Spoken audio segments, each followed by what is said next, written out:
할렐루야. 하나님의 크신 사랑이 이 시간 우리 가운데 가득한 줄 믿습니다. 오늘 우리는 사무엘상 17장 46절로 49절의 본문을 가지고 절대 신뢰의 결과 담대함이라는 제목으로 하나님의 말씀을 함께 나누도록 하겠습니다. 혹시 여러분 이런 말씀을 들어본 적이 있습니까? 인생은 전쟁의 연속이다라는 것입니다. 고대 그리스 철학자들은 이런 얘기를 자주 했답니다. 전쟁의 연속이다. 왜냐하면 그들은 항상 이 대화를 많이 했지 않습니까? 철학자들이. 그래서 이런 토론과 그 다음에 악유가 바로 전쟁이다라고 생각을 했답니다. 그래서 인생은 전쟁의 연속이다라는 말을 많이 했답니다. 여기에서 전쟁이라는 단어가 나라와 나라와의 전쟁이 아니라는 것이죠. 현재, 지금이라는 순간에도 크고 작은 일상에 살아가는 투쟁, 이것을 전쟁이라고 말합니다. 생존 투쟁도 그러므로 전쟁입니다. 매일매일의 투쟁에서 살아남기 위하여 우리는 온 힘을 다하여 견뎌냅니다. 이것을 우리는 삶의 무게라고 말할 수 있죠. 모든 사회 구성원들은 삶의 무게값을 가지고 있습니다. 하나의 회사를 예를 들어본다면 사원, 대리, 과장, 차장, 부장, 이사, 그리고 상무, 전무, 부사장, 사장 10개의 직급에 가지고 있는 모든 직원들은 저마다의 무게를 가지고 있습니다. 말단 직원도 나름대로의 결정을 하고 판단을 해야 되기 때문에 판단에 대한, 결정에 대한 무게값을 가지고 있습니다. 하지만 어떻습니까? 사장은 더 큰 무게값을 가지고 있지요. 말단 직원의 판단과 사장의 판단은 엄연한 차이가 있습니다. 사장의 판단은 단순한 실수로 끝나지 않죠. 회사에 막대한 영향을 끼칩니다. 그래서 리더가 가진 책임의 무게는 너무도 가혹합니다. 왜냐하면 리더는 결국 책임을 져야 하는 자리에 있기 때문입니다. 책임을 지는 것은 누구나 하고 싶지 않는 일입니다. 그러나 여러분, 많은 월급을 받는다라면 나는 그만큼 회사에서 주어진 책임감이 크다라는 것을 말하고 있습니다. 웨이지는 많이 받고 책임감은 적게 갖기를 원한다면 그것은 도둑인 것이죠. 그 사람은 바른 리더라고 말할 수가 없습니다. 이런 말 아십니까? 왕이 되려는 자, 그 왕관의 무게를 견뎌야 된다라는 말도 있습니다. 나에게 주어진 권한, 나만이 책임질 수 있는 영역이 있습니다. 부모라는 권한은 나만이 책임지는 영역이에요. 부모라면요. 회사에서 사장은요, 사장만이 책임져야 될 영역이 있는 것입니다. 피할 수도 없고요. 피할 길도 없고요. 피하면 안 되는 막중한 자리가 바로 리더의 자리입니다. 그래서 리더는 항상 괴롭습니다. 많은 생각을 가지고 있기 때문입니다. 왜냐하면 언제나 내 결정에는 커다란 영향을 미치기 때문입니다. 저는 여러분들이 모든 일에 결정을 행하기 앞서 오늘 본문의 말씀을 잘 기억하기를 바랍니다. 내가 어떠한 자리에서든 리더라고 생각한다면 이 본문의 말씀을 잊지 마십시오. 그래서 여러분들은 항상 리더라는 것을 잊어서는 안 됩니다. 그리고 리더는 그만큼의 책임감이 있다라는 것도 잊어서는 안 됩니다. 오늘 본문의 말씀을 보십시다. 다윗이 이스라엘 백성들에게 알려진 큰 사건입니다. 거대한 에피소드죠. 사무엘상 17장에 나오는 말씀은요, 블레셋과의 전쟁의 일화입니다. 그런데 너무도 강력한 적군을 만났습니다. 그럼 누굽니까? 골리앗입니다. 골리앗이 어떤 인물인지를 성경에서는 이렇게 표현합니다. 사무엘상 17장 4절로 7절을 같이 한번 읽어봅니다. 시작! 블레셋 사람들의 진영에서 싸움을 도두는 자가 왔는데 그의 이름은 골리앗이요 가드 사람이라. 그의 키는 6규빗 한 뼘이요 머리에는 노투구를 썼고 몸에는 비닐 갑옷을 입었으니 그 갑옷의 무게가 놋 5천 세겔이며 그의 다리에는 녹 강반장을 쳤고 그 어깨 사이에는 놋 단장을 메었으니 그 창 자루는 배를 채 갔고 그 창날은 철 600세겔이며 방패든 자가 앞서 행하더라. 아주 디테일하게 표현했습니다. 이 표현을 한마디로 정의한다면 우리가 싸울 수 없는 상대라는 말입니다. 우리가 싸울 수 없는 상대. 우리가 싸울 수 없는 상대가 지금 내 눈앞에 있다라는 것을 4절로 7절에서 말하고 있습니다. 이런 그림입니다. 보십시오. 이 앞에 있는 조그만 소년이 왼쪽에 있는 여러분들의 오른쪽이죠? 바로 다윗이에요. 그리고 거대한 이 장수가 바로 골리앗입니다. 이스라엘 군사들의 눈에도 이렇게 보입니다. 누구나 다 이렇게 생각합니다. 이 골리앗을 어떻게 이길 수 있느냐? 우리의 싸울 대상이 아니다라고 생각했습니다. 그래서 골리앗 앞에 서 있던 이스라엘 백성들의 마음의 태도가 11절에 이렇게 고백합니다. 같이 한번 읽어봅니다. 시작. 사울과 온 이스라엘이 블레셋 사람의 이 말을 듣고 놀라 크게 두려워하느니라. 모든 군대는 두려움에 빠졌습니다. 절망입니다. 아무도 손을 들고 내가 나가서 저렇게 말하는 골리앗과 싸우겠습니다 라고 말한 사람이 단 한 사람도 없었습니다. 아무도 골리앗과의 전쟁을 자진하여 나서지 않았습니다. 여러분, 이들은 지금 군인입니다. 책임감이 있는 군인입니다. 어떤 책임감입니까? 나라를 지켜야 되는 책임감을 가진 자들이었습니다. 사울, 11절에 처음에 나오는 사울도 왕이었고 이 전쟁을 총괄하는 책임감을 가진 자였습니다. 그러나 사울도 크게 두려워하였다라고 말했습니다. 왕이라는 위대한 권한은 가지고 있었지만 책임감을 감당할 만한 힘이 그에게는 없었던 것입니다. 그럴 만한 이유 무엇입니까?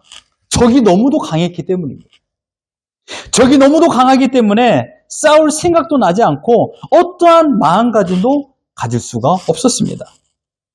이때 다윗이 전쟁에 참여하고 있는 형의 안부를 물으러 왔습니다. 아버지의 명령으로. 얘야, 너희 형들이 전쟁이 임하고 있는데 안전하게 있는지 보고 오거라 라는 아버지의 명이 있었습니다.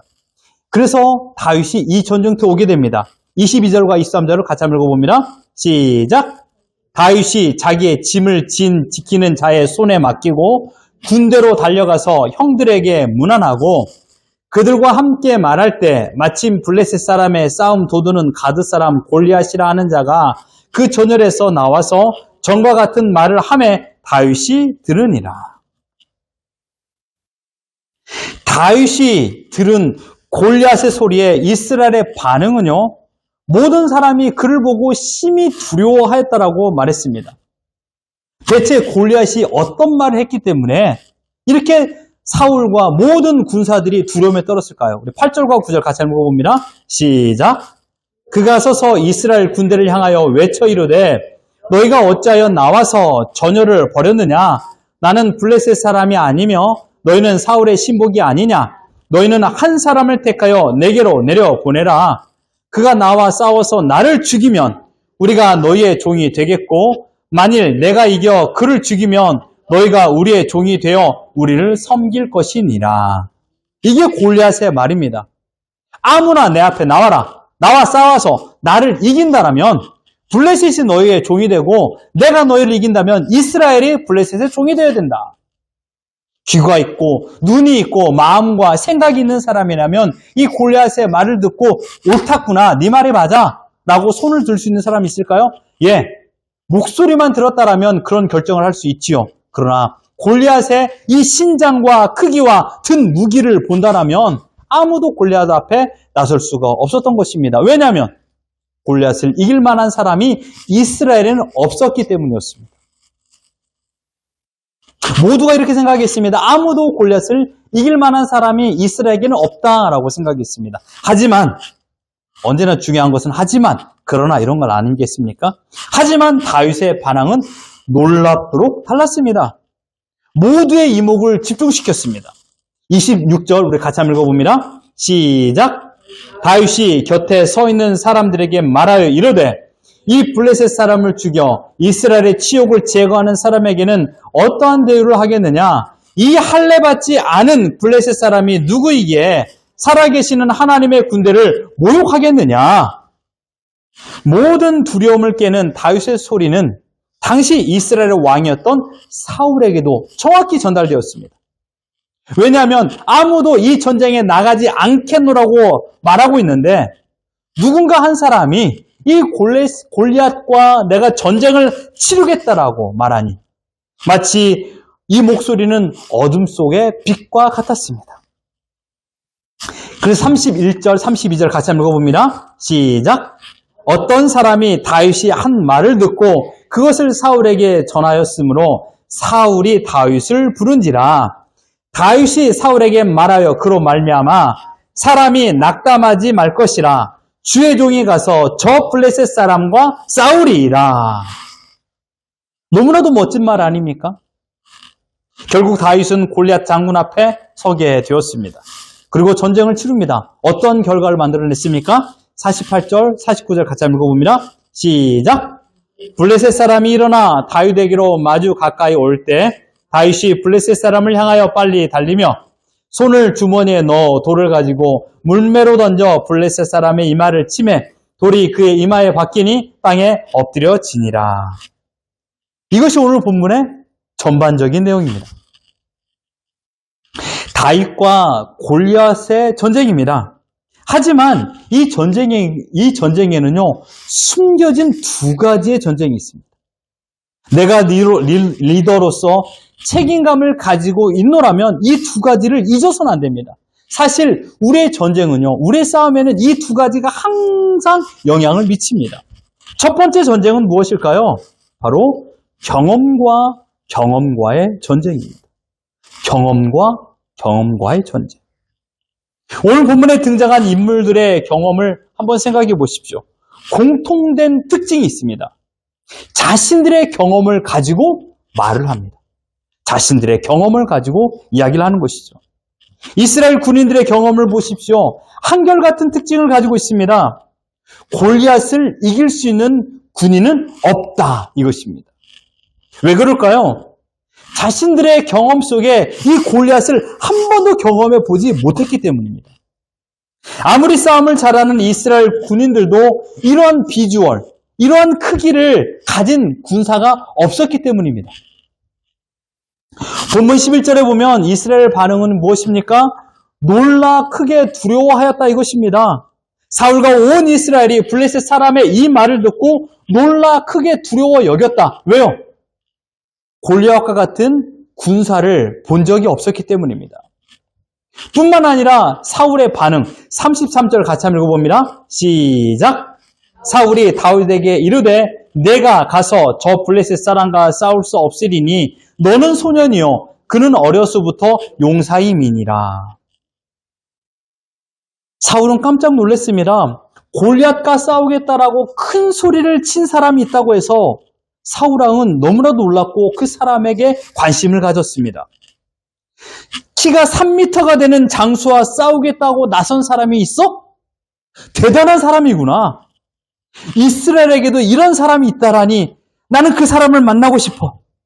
아마 그 사람도 키가 크고 몸도 크고 전쟁터에서 잔뼈가 굵은 사람이었을 거야. 나는 사울 왕은 자신의 경험을 토대로 골리앗과의 전쟁을 자원한 사람을 보기를 원했습니다. 그런데 자원하여 온 사람이 어떤 사람입니까? 사울 왕은 그 사람을 보고 마음이 너무나도 무너져 내렸습니다. 아무리 이스라엘의 군사가 없기로서니, 아무리 이스라엘 군사가 사기가 떨어졌다고 해서 이런 소년이 전쟁에 나간다고? 사울 왕의 기대는 허망으로 바뀌었습니다. 그 이유는 무엇입니까? 다름 아닌 사울 왕의 경험을 통하여 생각으로 말한 것입니다. 사울 왕의 경험으로 본 전쟁의 역사가 그의 모든 판단을 좌우했기 때문입니다. 어린 소년이 전쟁에 임한다는 것 자체가 모순이었기 때문입니다. 이토록 지금 이스라엘 군사와 사울 왕의 그 모든 생각은 그들의 경험. 한 번도 경험해보지 못했던 골리앗을 우리는 이길 수 없다. 이 경험에서 비롯된 결과입니다. 그 결과는 무엇입니까? 두려움에 사로잡혔습니다. 또 한 가지의 경험을 보십시오. 골리앗의 입장에서 본 이스라엘입니다. 여러분, 블레셋 진영에서도 이스라엘의 소리를 들었을 것입니다. 골리앗과의 싸움에 자원한 사람이 있다라는 이야기를 들었습니다. 블레셋 사람들은 이런 생각을 했겠죠. 아, 이제 골리앗의 전쟁 일지에 또 한 사람이 죽겠구나. 그 죽음이 기록될 것이다 라고 그들은 생각했을 것입니다. 그래도 골리앗과 전쟁을 치를 정도면 얼마나 강력한 군사가 나올 것인가 라는 내심 기대를 가지고 그 사람을 지켜봤습니다. 그 다윗을 지켜본 것이죠. 골리앗과 전쟁을 한다고 나선 사람이라면 그 자원한 사람도 아마 골리앗과 비등한 신체를 가진 장수가 아니겠는가 라는 생각을 가지고 있었습니다. 그러니 호기심 반 또한 긴장 반 섞인 감정으로 그 자원한 사람을 보기를 원했던 것이죠. 그런데 놀랍게도 골리앗 앞에 선 장군은 누굽니까? 어린 소년입니다. 41절로 43절을 같이 한번 읽어봅니다. 시작! 블레셋 사람이 방패든 사람을 앞세우고 다윗에게로 점점 가까이 나아가니라. 그 블레셋 사람이 둘러보다가 다윗을 보고 업신여기니 이는 그가 젊고 붉고 용모가 아름다움이라. 블레셋 사람이 다윗에게 이르되 내가 나를 개로 여기고 막대기를 가지고 내게 나왔느냐 하고. 여러분 42절을 보십시오. 블레셋 사람이 둘러보다가 라고 표현했어요. 참 멋있는 표현 아닙니까? 블레셋 사람이 골리앗이 딱 서서 누가 나의 적인가 라고 봤는데 안 보이는 거예요. 왜요? 골리앗의 눈높이는 3m 있어요. 그 눈높이에 보니까 적이 안 보이는 거예요. 그 정도의 신체 사이즈가 보여야 되는데 보이지 않는 거예요. 그래서 둘러보다 보니까 다윗을 본 거예요. 그 다윗의 모습이 어떻습니까? 젊고 붉고 용모가 아름답다. 이 말의 표현은요 다른 말이 아니에요. 전쟁을 치러본 적이 없는 사람이란 뜻이에요. 골리앗의 눈에 볼 적에 젊고 붉고 용모가 아름답다 이 말은 전쟁을 치러보지 않았던 사람이 이 전쟁터에 나온 거예요. 그러니까 업신여긴 것입니다. 모든 사람의 경험, 곧 다윗을 뺀 모든 군사들의 경험으로 봐서는 이 전쟁의 승패는 이미 결정되었습니다. 다윗의 패배, 골리앗의 승리가 예상되는 전쟁이었습니다. 왜냐하면 이들의 경험 속에 어린 소년이 싸움에 능한 군대를, 싸움에 능한 장수를 이긴 적이 없었기 때문입니다. 그것도 3m가 되는 신체를 가진 최고의 특수부대를 이길 수 없기 때문입니다. 이런 상황 가운데 여러분, 또 다른 경험이 나옵니다. 경험과의 전쟁. 모든 사람의 경험은 다윗은 질 것이다 라는 경험이었고 또 다른 경험. 이 경험은 누구의 경험입니까? 다윗의 경험입니다. 본문 34절로 37절을 같이 한번 읽어봅니다. 시작! 다윗이 사울에게 말하되 주의 종이 아버지의 양을 지킬 때 사자나 곰이 와서 양떼에서 새끼를 들어가면 내가 따라가서 그것을 치고 그 입에서 새끼를 건져내었고 그것이 일어나 나를 해쳐고자 하면 내가 그 수염을 잡고 그것을 쳐 죽였나이다. 주의 종이 사자와 곰도 쳤은즉 살아계신 하나님의 군대를 모욕한 일에 할례받지 않은 블레셋 사람이니까 그가 그 짐승의 하나와 같이 되리이다. 아멘. 37절도 같이 한번 읽어봅니다. 시작! 또 다윗이 이르되 여호와께서 나를 사자의 발톱과 곰의 발톱에서 건져내셨은즉 나를 이 블레셋 사람의 손에서도 건져내시리이다. 다윗이 담대함으로 골리앗 앞에 나가서 전쟁에 임할 수 있겠다라고 말했던 이유는요, 자신의 경험을 기인하여 말한 것입니다. 자신의 경험. 다윗이 경험한 것은 무엇입니까? 하나님의 능력을 경험했습니다. 하나님의 보호를 경험했습니다. 하나님께서 함께 하실 때 만들어진 결과를 다윗은 경험했습니다. 여호와께서 사자의 발톱과 곰의 발톱에서 건져주신 것처럼 골리앗의 손에서도 나를 건져주실 것이다 라는 확신을 가진 경험이 다윗에게는 있었습니다. 분명 사울 왕이나 다윗의 형들 그리고 골리앗이 보기에는 다윗의 능력이나 다윗의 신체, 다윗의 경험이 너무나도 비참했습니다. 그러나 다윗이 가지고 있는 무기는요, 골리앗을 압도할 만한 무기였습니다. 그 무기는 무엇입니까? 다윗의 경험, 곧 하나님께서 함께하심이라는 무기였습니다. 하나님께서 함께하심. 이 무기를 다윗은 장착하고 있었던 것입니다. 경험과의 전쟁입니다. 사울왕과 이스라엘은 자신의 경험을 토대로 결말을 예상했습니다. 골리앗은 자신의 경험을 토대로 다윗을 우습게 여겼습니다. 다윗의 형들은 자신의 경험을 토대로 다윗을 무시했습니다. 이 전쟁은 어린 소년의 죽음으로 끝이 날 것입니다.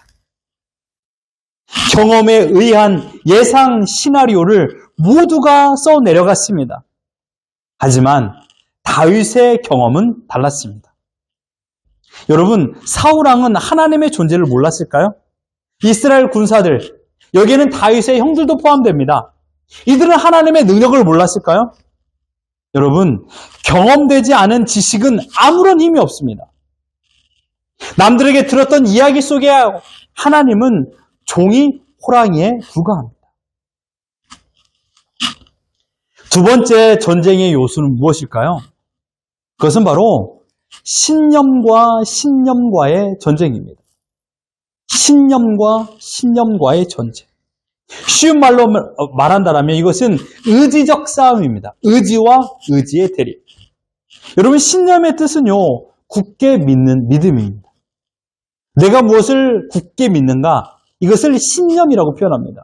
일반적으로 개인의 가치관이나 생각을 형성하고요, 행동에 영향을 미치는 원리, 이게 바로 신념입니다. 개인의 가치관과 생각에 가장 큰 영향을 미치는 것은 무엇일까요? 바로 경험입니다. 어떤 것을 경험하냐에 따라서 나의 가치관이 형성이 됩니다. 가령 예를 든다면 무엇입니까? 음식을 먹지 않으면 배가 고프다 이것입니다.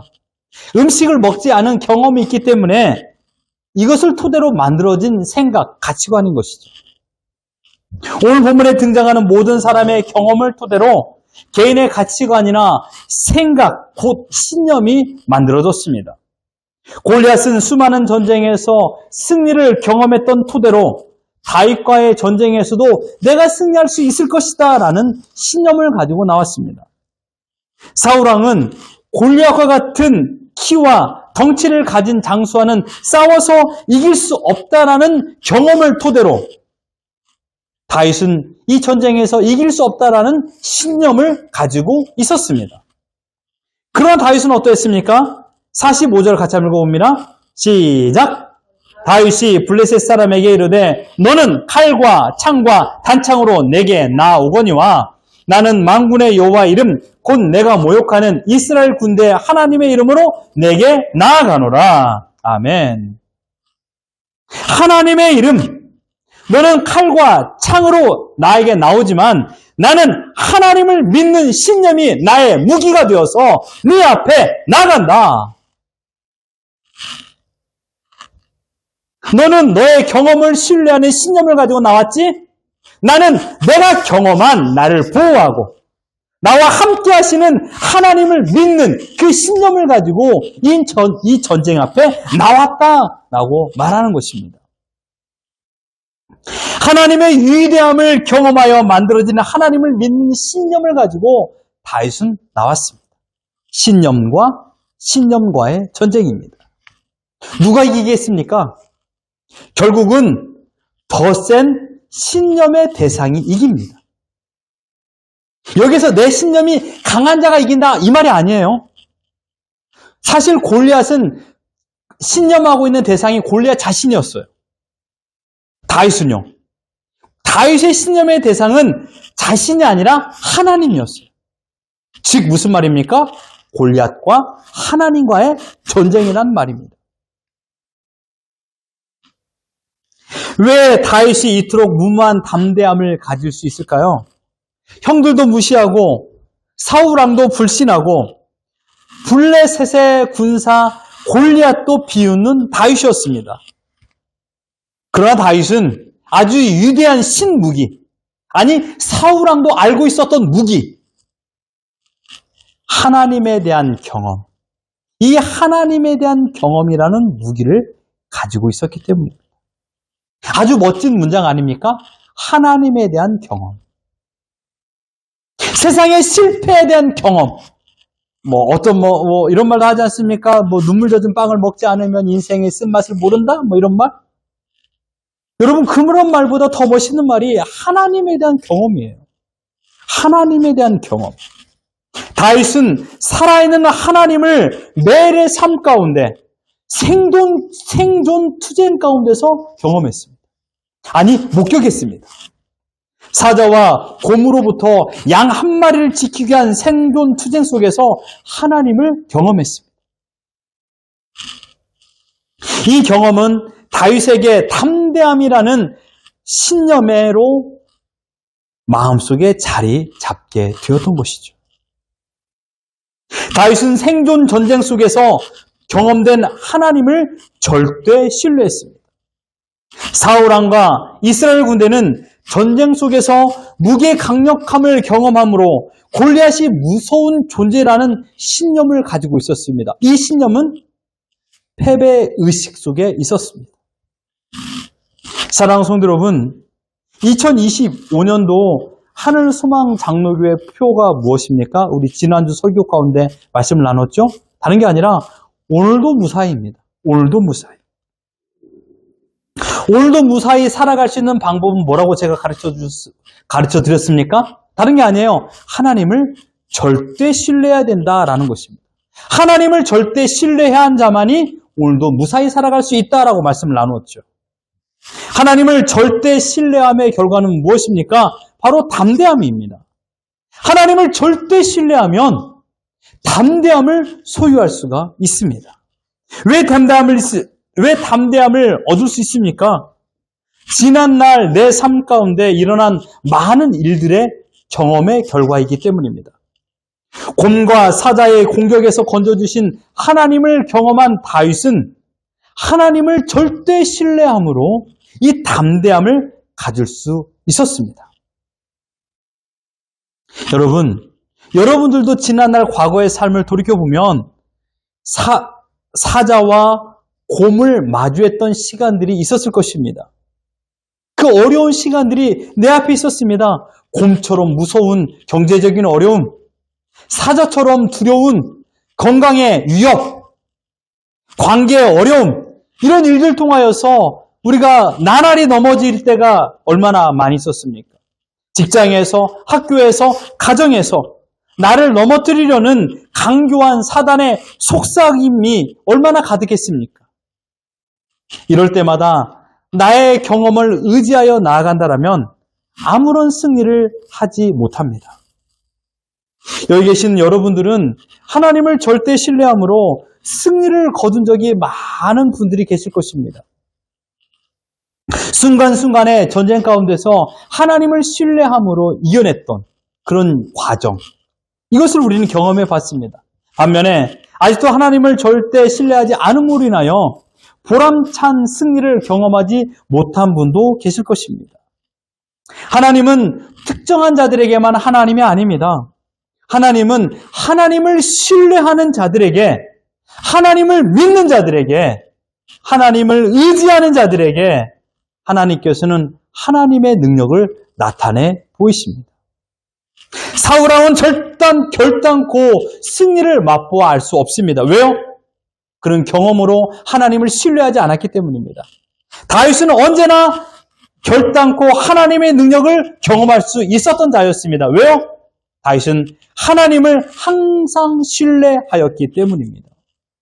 여러분들의 인생에 오늘도 무사히 살아갈 수 있는 비결은 하나님을 신뢰할 적에 비로소 하나님의 능력을 경험하게 되고 그 능력 끝에 우리는 안전한 오늘을 살아갈 수 있는 것입니다.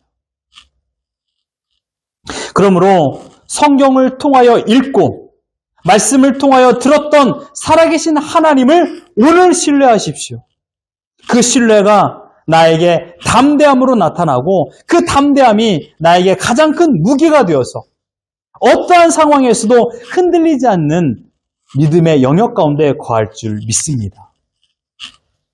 여러분들의 지난 과거 속에 하나님께서 행하신 놀라운 일들이 있을 것입니다.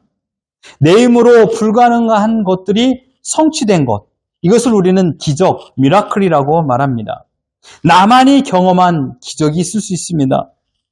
이 기적은 내 일을 잘되게 하기 위한 수단으로 허락되어진 것이 아닙니다. 우리는 대부분 기적이 일어나면 그래, 내가 큰 복을 받았어. 이제 내 일이 잘 될 거야 라고 생각하는 내 일의 잘됨의 수단으로 기적을 생각하는데 하나님의 입장에서 이 기적은요 무엇일까요? 다른 게 아닙니다. 하나님의 존재가 어떠한 분인가를 알려주기 위한 티칭 프로그램으로 기적을 우리에게 보여주셨습니다. 다윗의 신념은 형들도 사울왕도 골리앗도 꺾지 못했습니다. 왜냐하면 다윗이 경험한 하나님은 인간의 경험으로 만들어진 신념보다 더 강하고 위대한 경험이기 때문입니다. 우리는 지난날 많은 일들을 통하여 하나님을 경험했습니다. 그리고 우리는 앞으로 2025년도에도 많은 일들을 통하여 하나님을 경험할 것입니다. 이 경험은 하나님을 절대 신뢰하게 만드는 강력한 요소입니다. 이 경험은 하나님을 절대 신뢰하게 되고 이 경험은 비로소 하나님을 절대 신뢰함으로 말미암아 어떠한 상황에서도 담대함을 가지고 살아갈 수 있는 신자됨의 아름다운 덕목으로 우리에게 영향을 끼칠 것입니다. 그러므로 우리는 2025년도 오늘도 무사히 살아갈 수 있습니다. 어쩔 수 없이 그런대로 무사히 아니면 죽지 못해 마지못해 살아가는 오늘이 아니라 담대함으로 꿀리지 않는 신념으로 배짱 두둑한 오늘을 살아갈 수 있는 것입니다. 왜요? 하나님을 절대 신뢰한 결과 담대함이 내 앞에 있기 때문입니다. 다윗은 담대함을 가지고 골리앗 앞에 나아갔습니다. 왜요? 다윗이 경험되어진 하나님이 그 안에 있었기 때문입니다. 다윗이 경험되어진 하나님은 언제나 자신을 보호하였고 자신을 이끌어 주셨습니다. 사랑하는 성도 여러분, 여러분들의 하나님은 어떤 분으로 경험되었습니까? 아직도 경험되지 않았나요? 아직도 믿지 못한 하나님이십니까? 나를 사랑하사 자기 몸 버리신 예수 그리스도를 이 땅에 보내신 하나님 아버지십니다. 우리를 구원하기 위하여 하늘 보좌를 내어버리고 이 땅으로 내어보내신 예수 그리스도. 그분이 나의 영원한 생명을 책임지시는 분. 그분이 지금도 살아계셔서 나와 함께 하시고 그분이 언제나 나를 위하여 기도하시고 내 곁에서 나를 보호하시는 분이라고 우리에게 약속하여 주셨습니다. 세상 끝날까지 내가 너를 떠나지 않겠노라 라고 주님께서 약속하여 주셨습니다. 그 주님을 이 땅에 보내신 분이 우리가 믿는 하나님 아버지십니다. 그 믿음만 있다라면, 하나님을 절대 신뢰한다라면 우리는 담대함을 가지고 어떠한 골리앗과 같은 전장에서 골리앗 같은 군사가 내 앞에 온다 할지라도 우리는 지지 않습니다. 내가 강해서 이기는 것이 아니에요. 나의 모든 절대 신뢰의 대상이신 하나님께서 강하기 때문에 그 전쟁에서 이길 수 있습니다. 나를 신뢰하지 마십시오. 나의 경험을 신뢰하지 마십시오. 나를 나답게 만들어주신, 나를 구원하여 주신 하나님을 신뢰하십시오. 그 하나님을 신뢰한다면 우리는 어떠한 상황에서도 패배하거나 굴복하지 않는 담대함을 가지고 오늘도 무사히 살아갈 줄 믿습니다. 오늘도, 이번 주도, 2025년도에도 어떠한 상황에서도 오늘도 무사히 살아내는 우리 모두가 되기를 예수 그리스도 이름으로 축원합니다.